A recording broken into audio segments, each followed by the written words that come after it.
Alright guys, welcome back to the channel. Today we are working on Helen's engine. So last year went really good. The build was honestly really well. Never really had any engine issues the entire season. The only thing that happened was at the very end of the season, due to my own, it was my fault per se. The dry sump pulley started walking, which threw the belt off, and resulted in no oil pressure for the rat rod for about 30 to 45 seconds. So we wanted to tear the motor down just under precaution. I put the belt back on, tightened the pulley back up, and it ran completely fine. I just wanted to make sure that all the bearings looked good.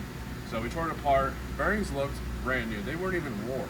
And that's from a whole season of abuse too. So that's a big testament to this driven oil. I'm very, very pumped about that. But one thing that we did see when we tore it down was a micro crack on one of the sleeves, because it is the LS3 block. It is the weakest block that you can get for an LS. Obviously, guys are still making 1,000 horse. I made over 1,000. It's still a great block, but it's going to be one of the weakest. So this year, we got some partners that stepped on board. We have Dart Machinery and Diamond Pistons. They stepped up and are helping out with our new 427 build. So I have an SHP Pro Dart block with a set of Diamond 2K pistons that we're doing. So last year, I had Diamond 2Ks as well. They were a 4080 bore, whereas this year is a 4125. We have the same volume piston, so the weight is very similar. I just weighed them. They're about 10 grams heavier. So we're gonna go ahead, put this thing on the balancer, see where it's at, and we'll either add weight, or since the pistons are heavier, we'll probably have to add weight. But I'll be honest, if it's within 5 grams, we're not gonna go through the trouble to add weight. So anyway, we got Dad here with us. Show yourself, Dad.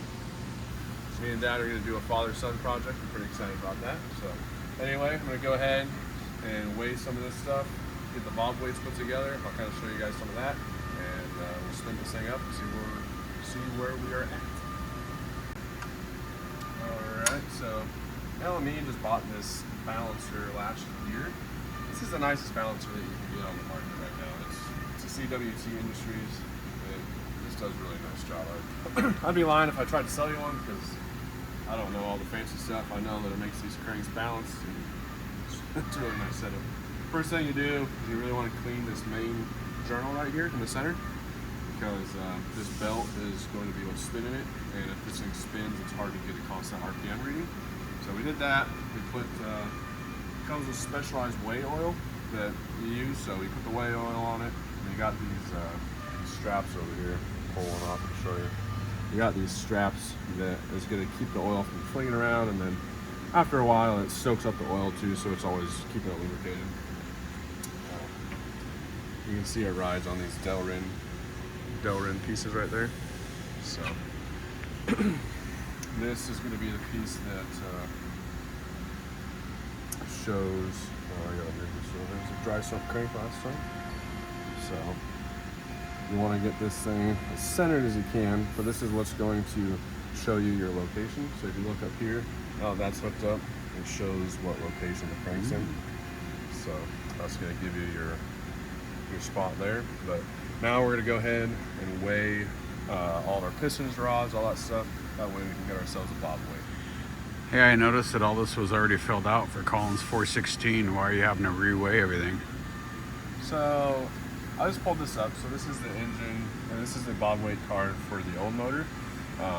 And just to have a template when I built your motor, I just went directly off of my card. That way I wasn't messing anyone's up. But something that I didn't take into account was I accidentally overrode it, which I noticed because I kind of thought I might have done that. So I wanted to weigh my rod versus your rod, and you can definitely tell my rod is 181.5 grams, and your rod's the small one was 219. You had some boost line 2,000 horsepower rods, so definitely have a little bit more meat and material for higher rods. Gotcha. But what we can do now is, you can see this is 181. It's a pretty fancy machine. Click up here to where you're at. So see the weight right here, 181.5. Now watch this. We click the small rod in. Boom, 181.5. All I did was hit a button. I don't have to type it in enough. So now we need to do the big end. So we're going to change everything around here. And what we need to do is we need to get this over here, because you want your rod to be parallel, or level, I should say. So Now, you don't want to account for that, so you just zero that out. So now you're all zeroed out.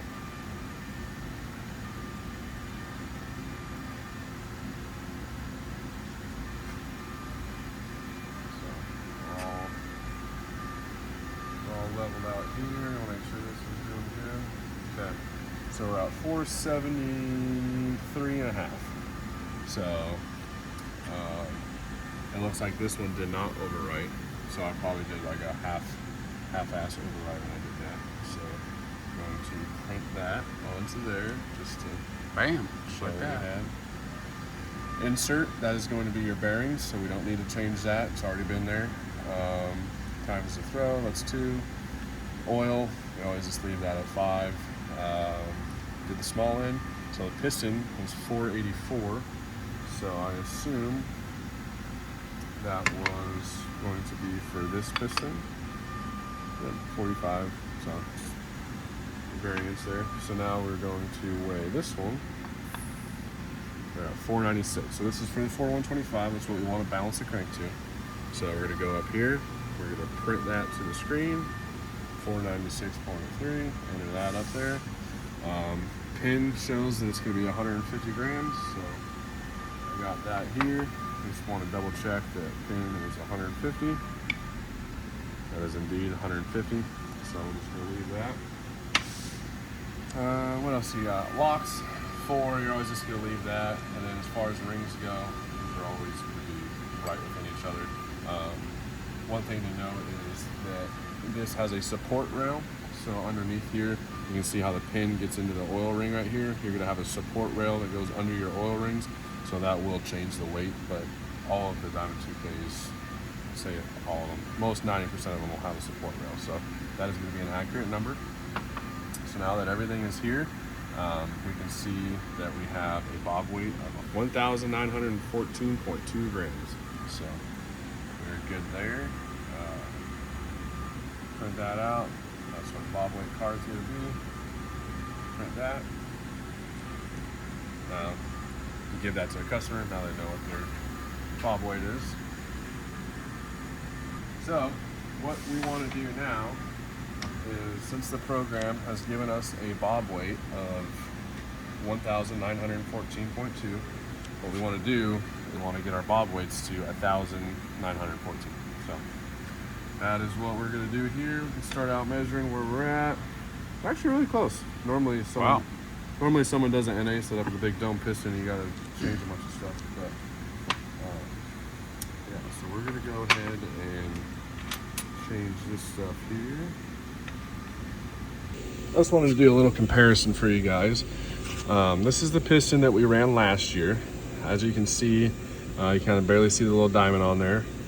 These pistons look great. This is after a full season of just beating the shit out of the engine, right? So these pistons look really good. To be honest, this coating usually comes off pretty quick, but you know, it's not a bad thing. It doesn't hurt bearings or nothing like that. That's why that coating comes off. But nothing's hurt in the piston per se. Just that coating usually comes off. But as far as the piston and everything goes, this thing is in super good shape. I'll probably use these on another build, to be honest with you guys. But since we went to a different bore, went to a 4125 bore, Diamond hooked us up with a new set of pistons for a 4125 bore. So this is the part number for the pistons we run. This is just a shelf piston, nothing crazy. Rated for 2,000 horsepower. So I'm gonna go ahead and weigh the difference between these two. So first we got the 4080 piston, 484, theoretically 485. Now you got your 4125 bore piston, 496. So about 10, 11 grams heavier. So not a huge difference, but we're gonna go ahead and get bob weights on this thing, spin it up, and just see what the difference is. One thing to note is that this is going to be reciprocating mass. This is not going to be rotating mass. So keep that in mind. It's not going to play as big a factor as you'd think on a crank. All right, so we weigh all these. You can see Dad's over there. We're setting the bob weights up to that 114. So you have all these individual weights that you can move and put on. So that's what he's doing over there. I did this one, I'm gonna go ahead and get this put on, and then he's getting those set up so I can put them on the next tube. All right, so we got the bob weights on, triple check all the nuts, make sure everything's good to go. We're gonna go ahead and spin this thing up to 500 RPM and see where we're at.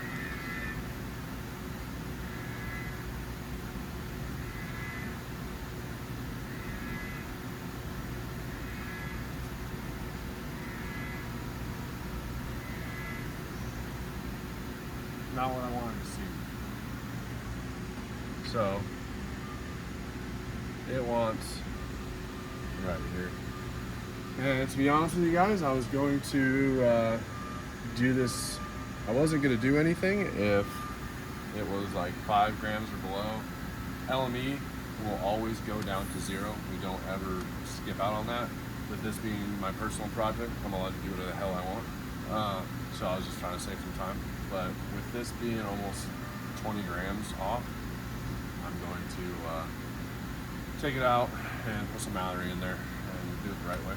So I didn't want to do that because that takes a lot of time. But if you want this right, we got a lot of money, a lot of sponsors, a lot of people looking at it. I would hate to do something stupid and be lazy and ruin something. So we're gonna go ahead, get some Mallory, put in this thing, re-spin it up. So it looks like from the previous balance that like you're needing weight here. Can you still utilize that hole?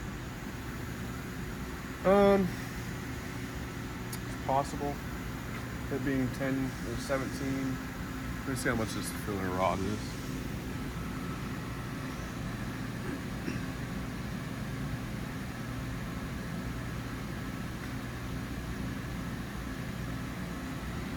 A lot of times they can weld on the crank. But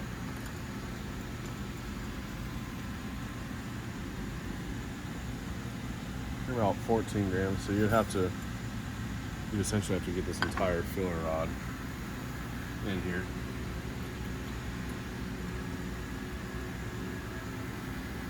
I don't know. Gotcha. Teresa was here maybe. Gotcha. I don't weld that good.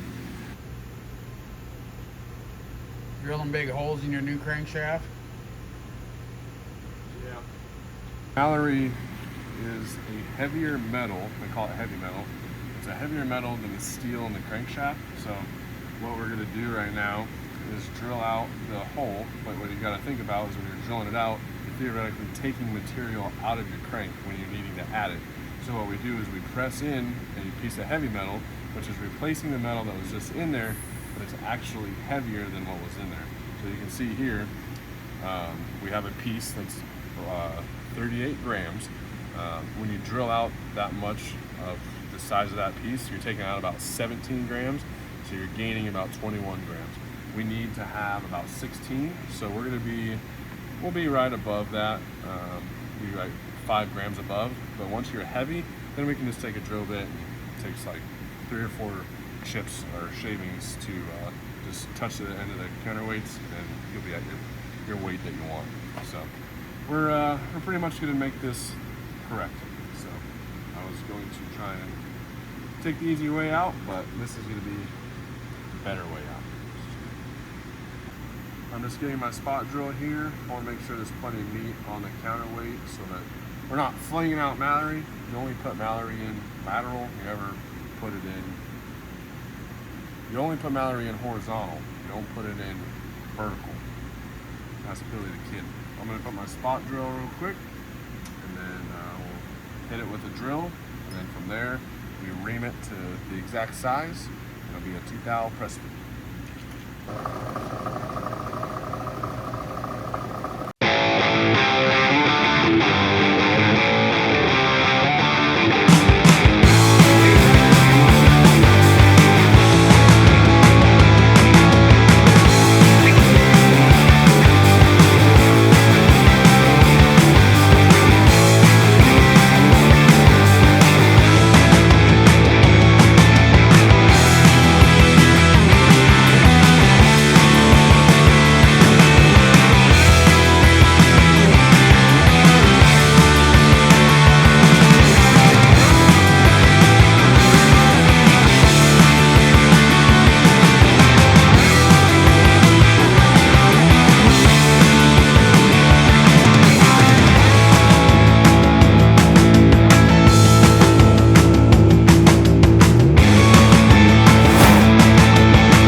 Dad's phone was pretty much about to die, so we wanted to save some video footage for the end. But we are all done.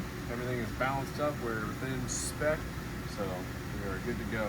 We were definitely way out in left field compared to what we thought we were going to be. So we ended up adding Mallory in the front and the rear of the crank, and everything is good to go now. Tomorrow we're going to go ahead and clean up, get it painted, deburr it, and just get everything ready for assembly. And if everything goes good, we'll probably start checking bearing clearance. Doesn't take long before they're a little rusty, huh? Yeah, no, they come raw. This thing's been machined for a while. We've been planning on having Dad help with the build. Want to do a father-son project, which is pretty fun. So this thing's been machined for probably a little over a month now. Just nature of the beast, it's getting a little surface rust and stuff on it. We're just getting it cleaned up. All the machine surfaces are still fine as far as the hone on the cylinders and the actual main boards. Everything is good there. Just cleaning up the surfaces because we are going to paint this thing tonight. But after we get this thing cleaned up, I'm going to put in cam bearings. We'll be good to go. The nice thing, the biggest change this year for Howland's engine is the dart block. So Dart Machinery hopped on board this year with their LS SHP Pro block. These things are rated for well over 2,000 horsepower.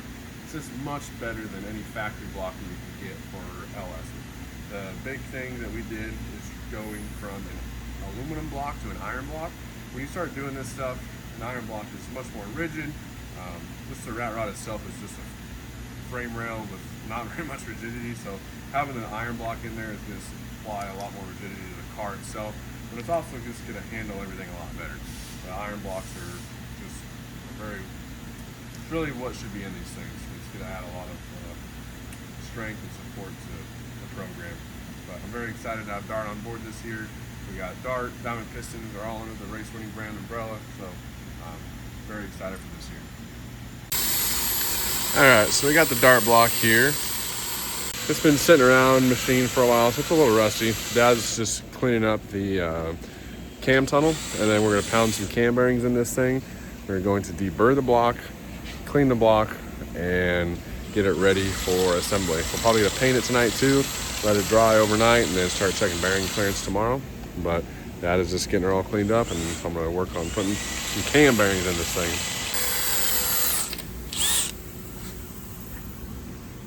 All cleaned up? Yeah, I think so. That would work. Hey, what's the process you're doing now? So this is where we deburr it. Theoretically, you don't have to do this, you know, but as a mechanic and working on cars a lot, the last thing I like doing is working on shit, cutting my hands. So we do it at LME a lot. It just makes everything look a lot nicer. So we're gonna go through, we're gonna deburr everything. And it's a good thing because if there is actual real edges on stuff that can't be there, it's good to go take care of that. So we go through, I'm going to do the valley area. There's a lot of casting parts on the top of the dart blocks just from being casted in general. I like to go through and clean those up. It helps the oil drain back a little faster. It's just small stuff that really doesn't matter, but it's just when you're building your own motor, it's stuff you take pride in. So that's what we're doing right now. I'm going to get the bottom side all deburred. We'll flip it over and then I'll show you what I'm talking about in the valley.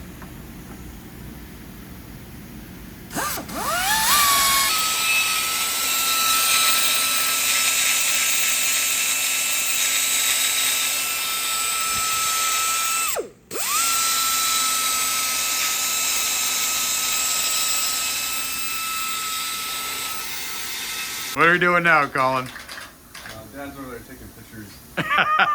Shut up. We did a whole skit and everything, said everything, and he's like, oh, I hit the picture button.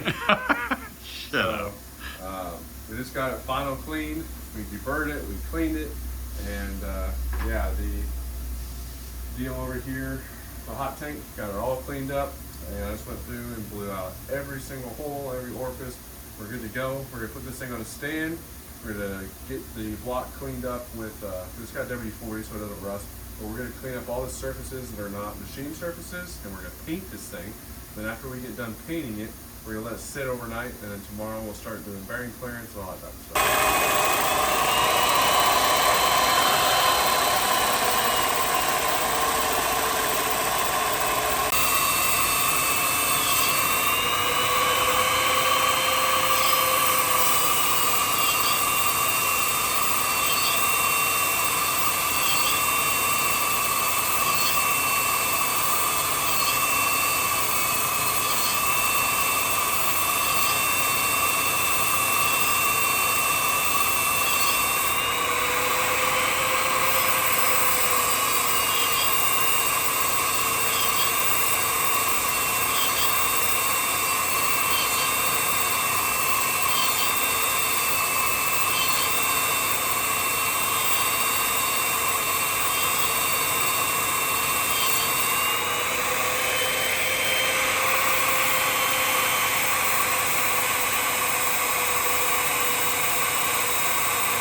How's she look?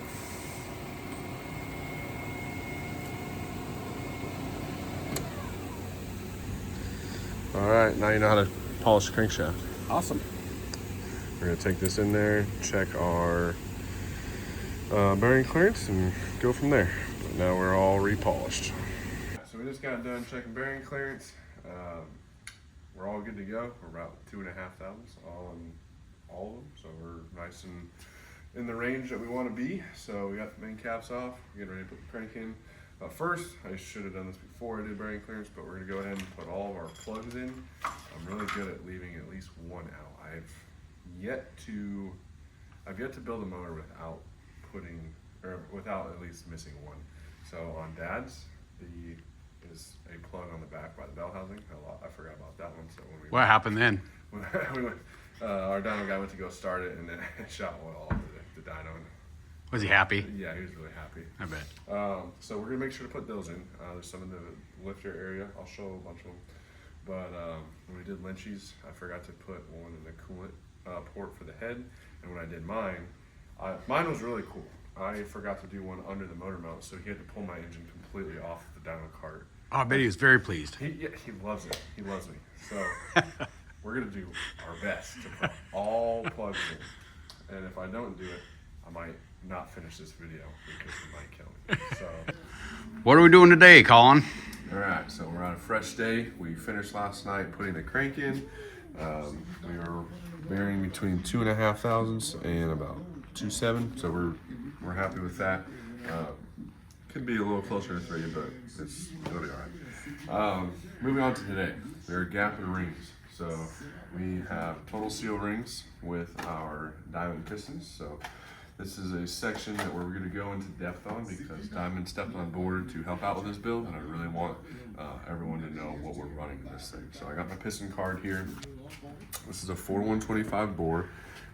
Something to note on LS pistons is like LS1, LS3, everything besides a LS7 is going to be a 15-degree valve pocket.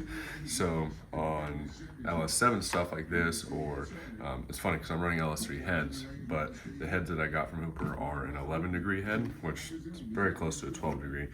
Piston valve clearance on LS is very big in the first place, so this will be fun. I don't need to do a custom piston. If we're doing an NA deal with big tops, you'd probably have to get it to the actual 11-degree.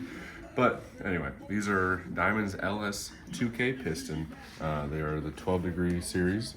So piston bore on this thing again is 4125. We are at a negative 4.8 cc volume on these pistons, and it's essentially just the valve pockets. These are a flat top piston with valve pockets. We're running this thing at 59 cc's for the chamber on the cylinder head. So we're going to be sitting around 13-to-1 compression on this thing. It's going to be pretty rowdy. That's where we were at last year. It's a little higher than last year. Last year we were about 12.7. So we're going to be actually 13 this year. Spicy for a blower motor. Yeah, I mean methanol, so you can kind of do what you want. But these are going to utilize a 250 thousandths. Yeah, these are going to utilize a 250 thousandths wall pin. This is a 927 diameter pin, and they are they're just over 2 inches long, 250. You can see that's, yeah, just show them the whole deal there. What I'm trying to get at is the pins on these things are sturdy. So we're using trend pins. They're very, very heavy duty. Again, this combination of pistons is good for 2,000 horsepower. We're not doing that, but burnouts tend to put abuse on engines at a lower horsepower level. So it's better to beef them up than to have to fix stuff after you break it. So I'd say huge shout out to Diamond Pistons. They really stepped up, came on board this year, and I wouldn't run any other pistons. So even if they didn't sponsor me, I would still be running their stuff. That's all we run at LME. We have our whole catalog of LME 2K pistons that we use. So I strongly suggest Diamond Pistons. They're some of the strongest pistons out there. All right, Dad, you getting her figured out? Yes, sir. Okay. We have gotten pins, rings, and everything put together on these bad units. I'm gonna hand these to him. That's his second top ring. After he gets his oil ring and everything done. Oil ring? He's not working me to death at all. Quit blinking, you're all right. So we got everything put together. We got our total seal rings in here. Everything's good to go. So got our oil ring, support rail, everything underneath there. You can kind of see the direction you want to put your second ring.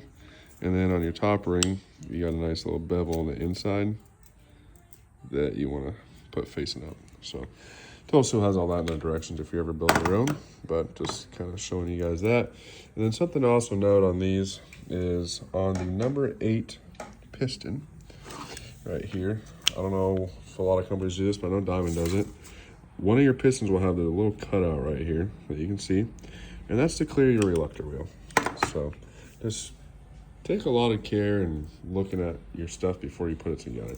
Before you ask, that's not my oil pan. That's a different build for somebody else. But they're cleaning all that up. I just am borrowing some space here. But anyway, we're gonna go ahead and do that. Other thing to note as well on these is you will always have your intake valve, which is the big one there, matching your chamfer on your rod. And you always want to make sure that you're doing that right. These ones don't have a direction on the piston as far as front or back, so you're good to go there. But they don't have offset pins. Some of these will have offset pins.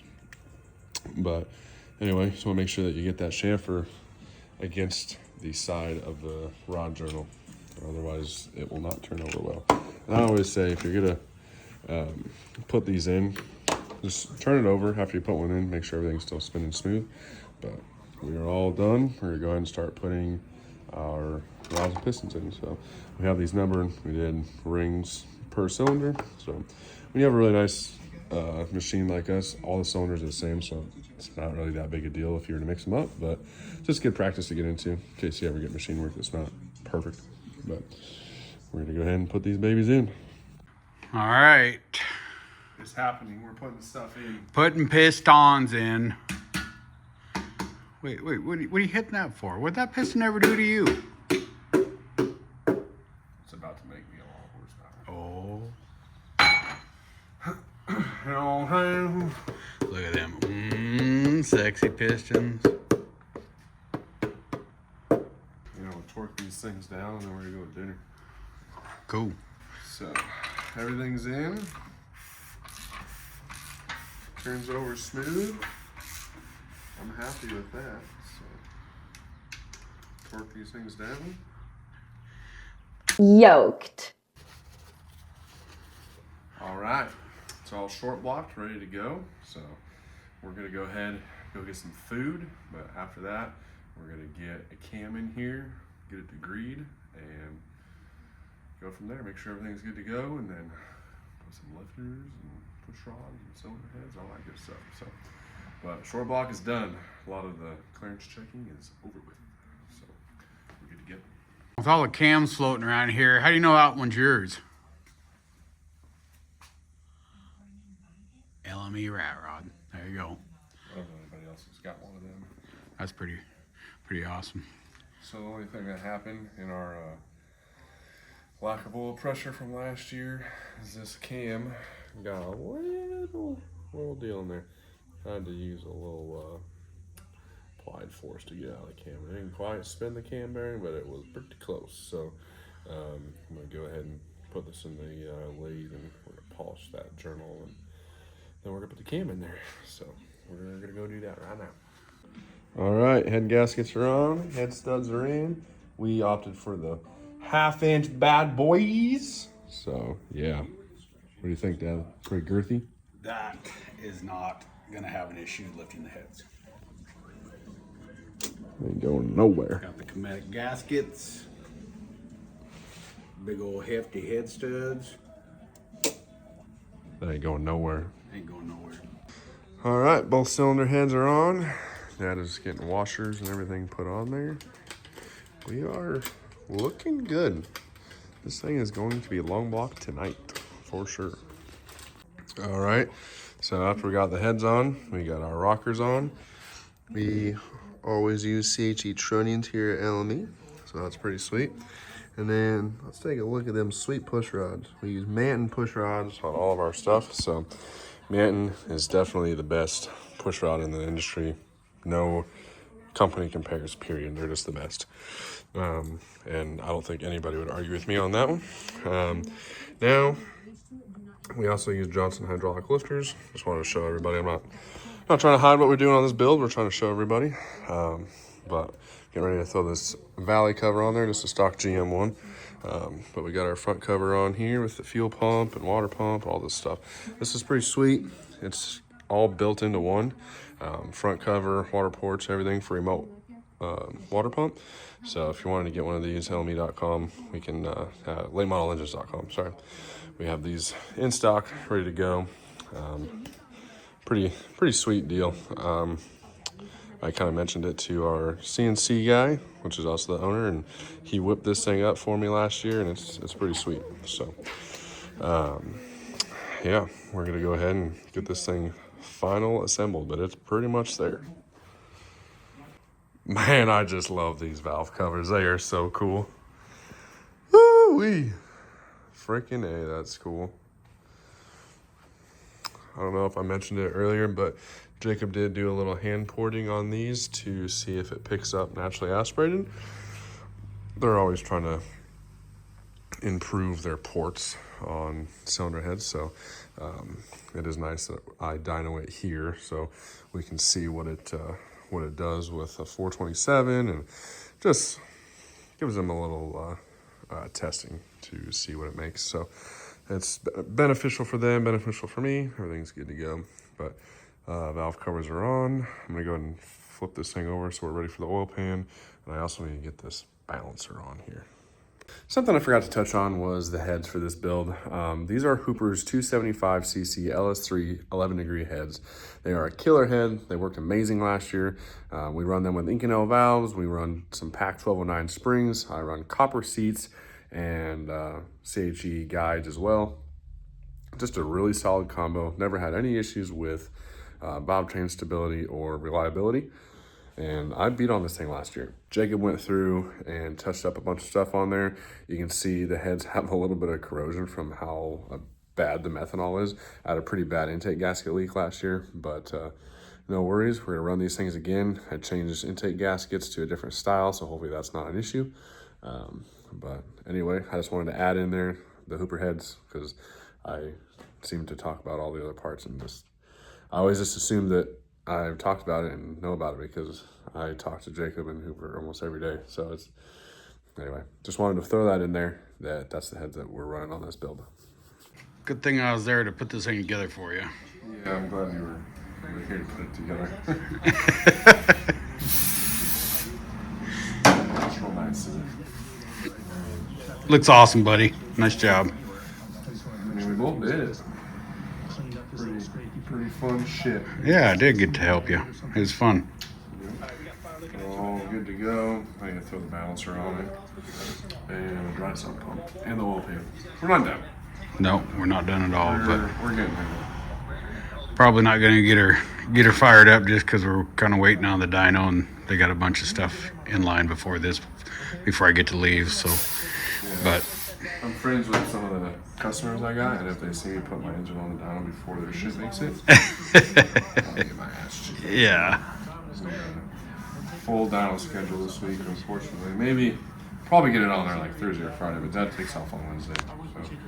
So. But we'll see. Maybe there's a miracle.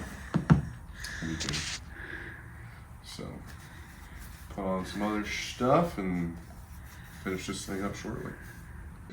All right, engine is all done. Got the dry sump system on here. Got a Motion Raceworks Fluid Works pump. This thing's killer. I love this pump. It has really changed the game. Being dry sump is just, there's no other way. No other way. So we're all good to go on this motor. Gonna push it out by the dyno and wait for the dyno to clear up so we can run this thing naturally aspirated. That concludes it, Dad. We're done. we're freaking done, man. Yeah, I'll probably throw the dyno video in this video, so they'll see that after this. But after that, that's about it. But father-son project complete. Heck yeah, it's badass. Yeah, so Happy to be part of it. build an engine with your dad, highly recommended. 10 out of 10.